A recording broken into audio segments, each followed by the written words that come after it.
Assalamualaikum warahmatullahi wabarakatuh. Yang terhormat dosen pengampu mata kuliah Etika Islam, Ibu Dekan, serta teman-teman sekalian yang saya hormati. Nah, pada kesempatan kali ini saya akan menyampaikan materi tentang etika lingkungan. Topik ini sangat relevan dengan kondisi saat ini di mana kita menghadapi berbagai krisis lingkungan seperti pencemaran kerusakan hutan, banjir, dan perubahan iklim. Semua itu tidak hanya lepas dari perilaku manusia ya terhadap alam. Terus dilanjut, pengertian etika lingkungan secara umum, yaitu etika adalah nilai atau norma yang mengatur tentang baik dan buruknya perilaku manusia, sedangkan lingkungan adalah seluruh ruang hidup yang meliputi manusia, hewan, tumbuhan, air, tanah, udara, dan ekosistem di sekitarnya. Maka etika lingkungan dapat diartikan sebagai sikap moral manusia dalam berinteraksi dengan alam, yaitu bagaimana manusia memperlakukan lingkungan secara bertanggung jawab, adil, dan berkelanjutan. Dengan kata lain, etika lingkungan menuntut kita untuk tidak hanya memikirkan kepentingan manusia saat ini ya, tapi juga melestarikan alam bagi generasi yang akan datang. Nah, dilanjut, landasan etika lingkungan dalam Islam. Dalam Islam juga manusia ditempatkan sebagai khalifah di bumi, yaitu pemimpin dan pengelola alam, bukan perusak. Allah Subhanahu wa taala berfirman dalam Quran surat Al-Baqarah ayat 30, yaitu sesungguhnya aku hendak menjadikan seorang khalifah di bumi. Selain itu, Allah juga mengingatkan dalam Quran surat Al-A'raf ayat 56, yang artinya janganlah kamu berbuat kerusakan di muka bumi setelah Allah memperbaikinya. Nah, ayat-ayat ini menegaskan bahwa manusia memiliki amanah untuk menjaga dan memelihara lingkungan, bukan mengeksploitasi tanpa batas. Tujuannya etika lingkungan itu untuk menjaga keseimbangan ekosistem, juga mencegah kerusakan dan pencemaran alam, terus juga menjamin keberlanjutan sumber daya alam, serta menciptakan hubungan yang harmonis antara manusia dan alam. Dengan adanya etika lingkungan, pembangunan tidak hanya berorientasi pada keuntungan ekonomi ya, tetapi juga pada kelestarian ataupun keadilan ekologis. Nah, di sini juga ada prinsip-prinsip etika lingkungan. Beberapa prinsip utama dalam etika lingkungan antara lain yaitu harus bertanggung jawab ya atas manusia yang berdampak dari setiap aktivitasnya terhadap alam. Terus juga keseimbangan dan keselarasan pemanfaatan alam harus memperhatikan keseimbangan ekosistem, bukan merusaknya, keadilan antar generasi, sumber daya alam tidak hanya juga memikirkan hari ini, tetapi juga hak generasi mendatang. Nah, kesederhanaan dan tidak berlebihan, Islam juga melarang kita untuk tidak berlebihan ataupun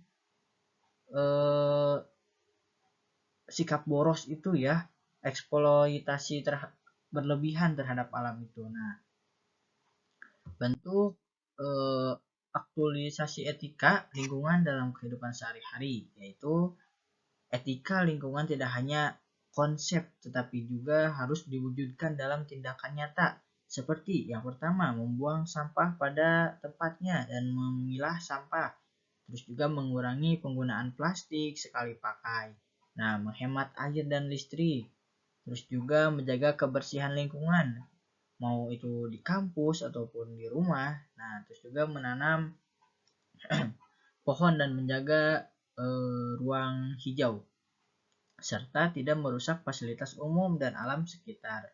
Nah, tindakan-tindakan kecil ini jika dilakukan secara konsisten akan memberikan dampak besar bagi kelestarian lingkungan. Contohnya, beberapa contoh pelanggaran lah ya etika lingkungan yang sering terjadi itu yang pertama membuang limbah ke sungai, terus juga penebangan hutan secara liar, pembakaran sampah sembarangan. Nah, terus juga ada eksploitasi tambang dan rehabilitas ya. Terus juga pencemaran udara dan air. Nah, itu juga sangat perilaku yang hanya merusak ya, berusak sekali. Terus dilanjut, di sini itu ada dampak kerusakan lingkungan. Nah, pada dampak lingkungan seringkali ya masyarakat itu menyebabkan dari ulahnya mereka itu banjir dan longsor itu karena penebangan hutan maupun pepohonan di pegunungan. Terus juga itu kan menghasilkan krisis air bersih juga sangat berpengaruh ya. Terus pencemaran udara, gangguan kesehatan juga. Nah, itu menyebabkan hilangnya keanekaragaman hayati dan menurunnya kualitas hidup di manusia. Nah, dilanjut. Tantangan etika lingkungan di era modern ya.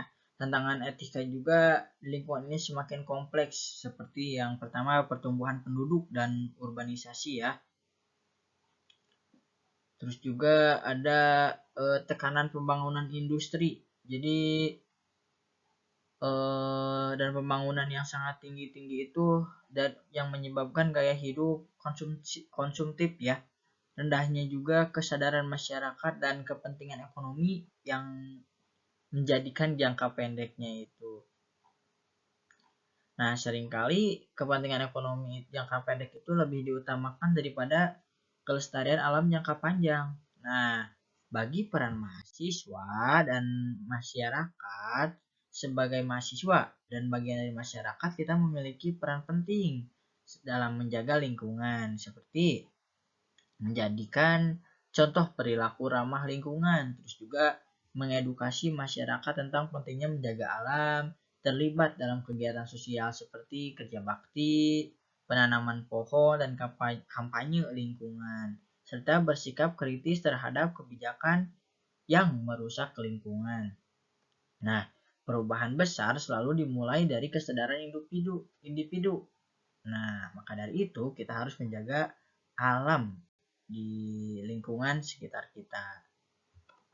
Nah, kita sudah mencapai ke penutup ataupun kesimpulannya. Nah, sebagai kesimpulan, etika lingkungan adalah sikap moral manusia dalam memperlakukan alam dengan tanggung jawab, terus juga keseimbangan dan keadilan. Dalam perspektif Islam, manusia bukan pemilik mutlak bumi, melainkan pengelola yang diberi amanah oleh Allah. Jika manusia menjaga alam, maka alam akan menjaga manusia.